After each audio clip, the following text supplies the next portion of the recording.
कि कुछ दावेदार जड़े ना कि असी बड़ा सही काम करने आए, बाकी सारी दुनिया चोर है।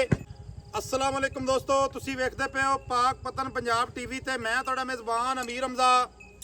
जिस तरह के वीर सज्जन जानते ने असी डेली भरावां नूं मुख्तलिफ जानवरों का शौक करवाने हैं, जिहदे विच प्योर नीली दियां मੱਝਾਂ होंदियां ने, जोटे होंदे ने और जोटियां होंदियां ने। अज दी जिहड़ी वीडियो है लोडिंग दी वीडियो है। भाई अकील जट ओदियां जनाब दो जोटियां लाइयां आईयां, एक बूरी ते एक काली, दोवें अल्लाह दे हुक्म दे नाल सेल हो गईयां ने। वीडियो जिहड़ा साडा बनाउण दा मकसद है कि दोस्त वेखदे ने, दोस्तां नूं पता चलदा रहे काम सही है या गलत है, जानवर सेल हो रहे ने या नहीं हो रहे, या जिथे जा रहे ने, या किहड़े किहड़े जिले दे दोस्त ज़्यादा जानवर खरीदते ने या कित्थों घट खरीदते ने। उस तो इलावा वीडियो बनाने का साडा मकसद एक होर भी है कि कुछ दावेदार जड़े ना कि असी बड़ा सही काम करने हैं, बाकी सारी दुनिया चोर है। नहीं, तुहाडे चोर बनाया किसे चोर नहीं बनना, ठीक है ना। जड़ा खुद चोर होवे ओ बड़ा कुको रड़ा पांदा है, उनका काम ही होंदा है कुछ कुको रड़ा ही पावना है। ਉਹ ਭਾਈ ਮੇਰਾ ਮਤਲਬ ਆਦ ਆਪ ਨੂੰ ਛੁਪਾਉਣ ਦੀ ਕੋਸ਼ਿਸ਼ ਕਰਦੇ ਨੇ, छुपावन की करता है कोशिश, ठीक है। ये जनाब ਜਿਹੜੀਆਂ ਝੋਟੀਆਂ ਦਾ ਸੌਦਾ ਹੋਇਆ ਹੈ, ਚੌਧਰੀ ਤਾਰਕ ਜੱਟ ਤੇ ਚੌਧਰੀ ਸਗੀਰ ਜੱਟ ਹਾਲ ਮੁਕੀਮ ਦੁਬਈ, ਉਹਨਾਂ ਨੇ ਜਨਾਬ ਇਹ ਝੋਟੀਆਂ ਸਾਡੇ ਕੋਲ ਖਰੀਦੀਆਂ ਨੇ ਅਲੀਪੁਰ ਚੱਠਾ ਸ਼ਹਿਰ ਰਸੂਲ ਨਗਰ। ਇਹ ਜਨਾਬ ਉੱਥੇ ਜਾ ਰਹੀਆਂ ਨੇ। ਬਕਾਇਆ ਜਿਹੜੀ ਹੈ ਨਾ डिटेल ਇਹਦੀ ਬਾਈ ਕਿੱਲੇ ਕੋਲ ਲੈਣਾ। ਕੈਮਰਾਮੈਨ ਸਾਹਿਬ ਥੋੜਾ ਜਿਹਾ ਨਜ਼ਦੀਕ ਆਵਿਆ ਹੈ, भाई जान दा ना थोड़ा जिहा चेहरा विच विखाओ। जी जी भाई जान की हाल चाल है? अल्लाह दा शुक्र भाई जान, सेहतां तबीयतां वाले ने? शुक्र मालक दा भाई। थोड़ा जिहा उच्चा बोलना है। ते की हिसाब किताब बनया? हुण जोटियां आपां लाइयां, ये सेल हो गईयां भाई ਝੋਟੀਆਂ ਤੋਂ ਲਾਈਆਂ ਸੇਲ ਹੋ ਗਈਆਂ। ਜਦੋਂ ਤੂੰ ਆਖਿਆ ਨਾ ਸੇਲ ਹੋ ਗਈਆਂ ਨੇ, जी जी। ਬਾਅਦ ਚ ਬੜੇ ਬੰਦਿਆਂ ਦੀਆਂ ਕਾਲਾਂ ਵੀ ਆਈਆਂ ਨੇ। ਇਹ ਮੁਨਾਫਿਕ ਜਿਹੜੇ ਹੁੰਦੇ ਨੇ ਕਾਲਾਂ ਕਰਦੇ ਰਹਿੰਦੇ ਨੇ, ਐਡਾ ਵੱਡਾ ਝੋਟੀਆਂ ਕੰਮ ਜਿਹੜੀਆਂ ਕੋਈ। ਜਿੰਨੇ ਦੀਆਂ ਜਿਹੜੀਆਂ ਉਧਰ ਸੇਲ ਹੋਈਆਂ, ਕੋਈ ਸਾਡੇ ਕੋਲ 20000 ਰੁਪਏ ਵੱਧ ਲੈ ਲੈ ਸਾਨੂੰ ਦੇ ਦੇ। ਮੈਂ ਕਿਹਾ ਮੈਨੂੰ ਉਹ 100 ਵੀ ਨਾ ਦੇਵੇ, ਮੈਨੂੰ ਫੋਨ ਕਰ ਦੇਵੇ ਰਾਤ ਨੂੰ ਵੀ ਆਹ ਕੰਮ ਤੇਰਾ ਸੇਲ ਹੋ ਗਿਆ ਵਾ। ਜੱਟਾਂ ਦੇ ਨਾਲ ਮੇਰਾ ਬੜਾ ਪੁਰਾਣਾ ਯਾਰਾਨਾ ਹੈ ਮੈਂ ਹੁੰਦੀਆਂ ਹੋ ਗਈਆਂ ਤੇ ਮਸਲਾ ਹੀ ਕੋਈ ਨਹੀਂ। ਇਹ ਵੀ ਨਹੀਂ ਵੀ ਤੈਨੂੰ ਬਿਆਨਾ ਦੇ ਗਏ ਹੋ ਵੀ ਇਹ ਨੇ ਬਿਆਨਾ ਵੀ ਹਾਲੇ ਤੱਕ ਭਾਈ ਨੂੰ 100 ਰੁਪਇਆ ਨਹੀਂ ਦਿੱਤਾ। ਆਪਾਂ ਗੱਲ ਕਰਨੇ ਖਰੀ, ਪੈਸੇ ਅਸੀਂ ਲੈ ਕੇ ਆਏ, ਲੇਕਿਨ ਇਹ ਕੰਮ ਨਹੀਂ ਕੀਤਾ ਕਿ ਉਹ ਤੇ ਆਏ ਹਾਂ ਭਾਈ ਹੁਣ ਤੈਨੂੰ ਕਿਲਾ ਪੈਸੇ ਦੇ ਦਿੱਤੇ ਨੇ। ਇਹ ਡਰਾਮੇਬਾਜ਼ੀ ਨਹੀਂ ਚੱਲਦੀ। ਅਲਹਮਦੁਲਿਲਾ ਵਕਾਰ ਇਲਾਕੇ ਦੇ ਵਿੱਚ ਅੱਲਾ ਦੇ ਹੁਕਮ ਨਾਲ ਤੂੰ ਰਾਤ ਨੂੰ ਅੱਧੀ ਰਾਤ ਹੀ ਫੋਨ ਕਰ ਇਨਸ਼ਾਅੱਲਾ ਤਾਲਾ ਮੇਰਾ ਦੁਸ਼ਮਣ ਵੀ ਇਹ ਗੱਲ ਕਰਸੀ ਕਿ ਲੈਣ ਦੇਣ ਦਾ ਸਾਡਾ ਕਿਸੇ ਨਾਲ ਕੋਈ ਰੋਲਾ ਨਹੀਂ, ਕੋਈ ਇਨਸ਼ਾਅੱਲਾ ਬਣਾਣਾ ਵੀ ਨਹੀਂ। ਬਕਾਇਆ ਭਾਈਜਾਨ ਕੰਮ ਤੇ ਮੁਤਮਿਨ ਹੋ, ਅੱਲਾ ਦੇ ਹੁਕਮ ਨਾਲ ਭਾਜੀ, ਫਿੱਟ ਨਾ ਕੰਮ। ਅੱਲਾ ਦੇ ਹੁਕਮ ਨਾਲ ਭਾਜੀ, ਇਸ ਤੋਂ ਬਾਅਦ ਚਾਸ ਹੀ ਨਹੀਂ ਕਿਤੇ। ਹਾਂ ਜੀ।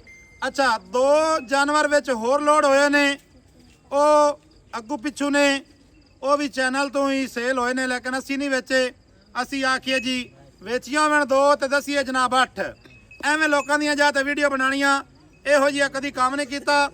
ਕੈਮਰਾਮੈਨ ਸਾਹਿਬ ਜੋਟੀਆਂ ਜਨਾਬ ਵਿਖਾਓ, ਵਿਖਾ ਕੇ ਤੇ ਜੋਟੀਆਂ ਜਨਾਬ ਲੋਡ ਕਰਵਾਓ। ਇਹ ਜਨਾਬ ਬਾਈ ਤਾਰਕ ਤੇ ਬਾਈ ਸਗੀਰ ਜੱਟ ਦਾ ਖਸੂਸੀ ਪਿਆਰ ਹੈ, ਮੁਹੱਬਤ ਹੈ। ਇਨਸ਼ਾਅੱਲਾ ਤਾਲਾ ਭਾਈਜਾਨ ਕਿਲਾ ਥੋੜਾ ਟੋਰ ਤੇ ਵਿਖਾਓ ਨਾ ਜੋਟੀਆਂ। ਪਹਿਲੇ ਕਾਲੇ ਵੀ ਖਾ ਇਨਸ਼ਾਅੱਲਾ ਤਾਲਾ ਅੱਲਾ ਦੇ ਹੁਕਮ ਦੇ ਨਾਲ ਜੋਟੀਆਂ ਵੀ ਚੰਗੀਆਂ ਨੇ। ਮਾੜੇ ਜਾਨਵਰ ਦਾ ਕਦੀ ਸ਼ੌਕ ਨਹੀਂ ਕੀਤਾ, ਨਾ ਵੀਰਾਂ ਨੂੰ ਕਦੀ ਕਰਵਾਇਆ ਏ। ਇਹੋ ਜਿਹਾ ਚੱਕਰ ਕੋ ਨਹੀਂ। ਬਕਾਇਆ ਜਨਾਬ ਇੱਕ ਰੱਤੀ ਲਾਲ ਕੈਲੀ ਏ ਤੇ ਇੱਕ ਕਾਲੇ ਰੰਗ ਦੀ ਏ। ਨਿੱਕੇ ਥੋੜਾ ਜਿਹੀ ਪਰਾਂ ਕਿੱਕਰ ਵਾਲੀ ਸਾਈਡ ਤੇ ਜਾਣ ਦੇ ਤੇ ਫਿਰ ਲੋਡ ਕਰਵਾਈਏ। ਮੈਂ ਉਧਰ ਕੰਮ ਹਾਂਜੀ ਚਲ ਆਪਦਾ ਕੰਮ ਆ ਜਾਓ ਬਾਬਾ ਜੀ, ਆ ਜਾਓ। ਕੋਈ ਕਰਨੀ ਹੈ ਗੱਲ ਤਾਂ ਤੁਸੀਂ ਵੀ ਕਰ ਲਓ। ਮਾਸ਼ਾਅੱਲਾ ਜੀ। ਇਹ ਜਨਾਬ ਟੁਰਦੀਆਂ ਫਿਰਦੀਆਂ ਖੈਰੀ ਸਲਾਮਤੀ ਅੱਲਾ ਮੇਰੇ ਦੇ ਹੁਕਮ ਦੇ ਨਾਲ ਇਹ ਜਨਾਬ ਲੋਡ ਕਰਵਾਉਣ ਲੱਗਿਆ। ਇੱਕ ਗੇੜਾ ਯਾਰਾ ਹੋਰ ਦਿਵਾਈ, ਇੰਡੀਕੇਟਰ ਨਹੀਂ ਯਾਰ ਚੱਲਦਾ ਆਪਣੀ ਗੱਡੀ ਦਾ ਦੇ ਮੈਂ ਲਾਈ। ਮਾਸ਼ਾਅੱਲਾ ਜੀ, ਇੱਕ ਗੇੜਾ ਯਾਰ ਹੀ ਕਢਾਈ। ਆ ਸ਼ੌਕ ਨਾਲ ਵਿਖਾ ਯਾਰ ਜੋਟੀਆਂ ਕੀ ਹੋ ਗਈ ਜੀ, ਸ਼ੌਕ ਨਾਲ ਵਿਖਾ ਕਰਮਾਂ ਵਾਲੀਆਂ ਨੂੰ। ਅੱਲਾ ਦੇ ਹੁਕਮ ਦੇ ਨਾਲ ਜਦੋਂ ਜੋਟੀਆਂ ਤਿਆਰ ਹੋਈਆਂ ਤਾਂ ਦੱਸਣਗੀਆਂ ਮੈਨੂੰ ਨੀਲੀ ਤੂੰ ਤੋਹਫੇ ਲੈ ਆਏ। ਉਹ ਭਾਜੀ ਆ ਕੱਲੀ 1 ਰੁਪਈਆ 19 ਰੁਪਈਆਂ ਦੀ ਬਣਨੀ ਆ। ਹਾਂ ਹਾਂਜੀ, ਆ ਇਕੱਲੀ 19 ਰੁਪਈਆਂ ਦੀ ਬਣਨੀ ਆ ਤੇ ਉਹਦੇ ਨਾਲ ਫ੍ਰੀ ਦਿੱਤੀ ਜਾਂਦਾ ਵੱਡੀ ਝੋਟੀ ਦੇ। ਅੱਛਾ ਹਾਂਜੀ ठीक हो गया भाई। कील लोड करवाओ बस। अल्लाह पाक ਮਾਲਕਾਂ ਦੇ ਨਸੀਬਾਂ 'ਚ ਕਰੇ।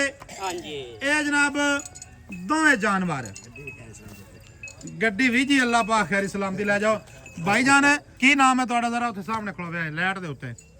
ਕੀ ਨਾਮ ਹੈ ਪਿਆਰੇ ਭਾਈ? ਮੇਰਾ ਨਾਂ ਜੀ ਸੈयद ਤਬਸਮ ਹੁਸੈਨ ਸ਼ਾਹ।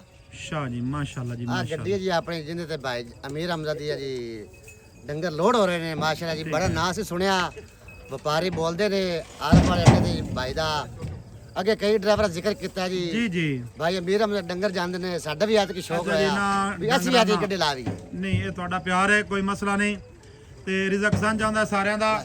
ਤੇ ਇਹ ਨਾ ਜਨਾਬ ਥੋੜਾ ਜਿਹਾ ਖਿਆਲ ਨਾਲ ਨਾ ਜਾਨਵਰ ਲੈ ਜਾਣੇ ਨੇ, ਰਾਹ 'ਚ ਵੇਖਦਿਆ ਜਾਣਾ ਹੈ। ਕੋਈ ਮਾਮਲਾਤ ਐਸਾ ਨਾ ਵੇ ਯਾਰ ਮੋਟਰਸਾਈਕਲ ਉੱਤੋਂ ਦੀ ਲਿਆਈ ਥੋੜੀ ਲਾਈਟ ਲਾਵੀਂ। ਲਓ ਜਨਾਬ ਜੋਟੀਆਂ ਲੋਡ ਹੋ ਗਈਆਂ ਨੇ, ਨਿੱਕੇ ਰੁੱਕ ਨਾ ਕਰ ਦਈਏ। ਜੋਟੀਆਂ ਹੋ ਗਈਆਂ ਨੇ ਜੀ ਲੋਡ। ਡਾਲਾ ਕਰਵਾਇਆ ਵੱਡਾ, ਇਹ ਨਹੀਂ ਕਿ ਜਾਨਵਰ ਤੰਗ ਹੁੰਦੇ ਜਾਵਣ, ਇਹੋ ਜਿਹਾ ਚੱਕਰ ਕੋ ਨਹੀਂ। ਪਰਾਲੀ ਗਿਲ ਭਾਈ ਸਹੀ ਪਾਈ ਹੋਈ ਹੈ, ਉਹ ਵਧੀਆ ਭਾਜੀ ਆ ਓਕੇ ਹੈ ਨਾ ਅੱਲਾ ਦੇ ਮਾਸ਼ਾਅੱਲਾ। ਥੋੜੀ ਜਿਹੀ ਤਾਂ ਹੋਰ ਪਾ ਲੈਂਦੇ ਆਪਾਂ। ਨਹੀਂ ਇਹ ਸਹੀ ਹੈ ਇੱਥੇ। ਚਲੋ ਜੀ ਅੱਲਾਹ ਪਾਕ ਮੰਜ਼ਿਲ ਮਕਸੂਦ ਤੇ ਪਹੁੰਚਾਏ ਜੀ। ਨੰਬਰ ਸਾਡਾ 0300 ਪੂਰਾ 42 27 547। ਇਹ ਜਨਾਬ ਸਾਡਾ ਕਾਲ ਨੰਬਰ ਹੈ, WhatsApp ਨੰਬਰ ਹੈ ਤੇ ਈਮੋ ਨੰਬਰ ਹੈ। ਸਾਰੀਆਂ ਸਹੂਲਤਾਂ ਮੌਜੂਦ ਹਨ। ਜਿਸ ਮੇਰੇ ਵੀਰ ਭਰਾ ਨੂੰ ਚੰਗੇ ਜਾਨਵਰ ਚਾਹੀਦੇ ਹੋਣ ਉਹ ਰਾਬਤਾ ਕਰ ਸਕਦਾ ਹੈ। ਮਿਲਾਂਗੇ ਦੋਸਤਾਂ ਵੀਰਾਂ ਨੂੰ ਨਵੀਂ ਅੱਛੀ ਔਰ ਬਿਹਤਰੀਨ ਵੀਡੀਓ ਦੇ ਨਾਲ। ਅੱਲਾਹ ਹਾਫਿਜ਼, ਪਾਕਿਸਤਾਨ ਜ਼ਿੰਦਾਬਾਦ।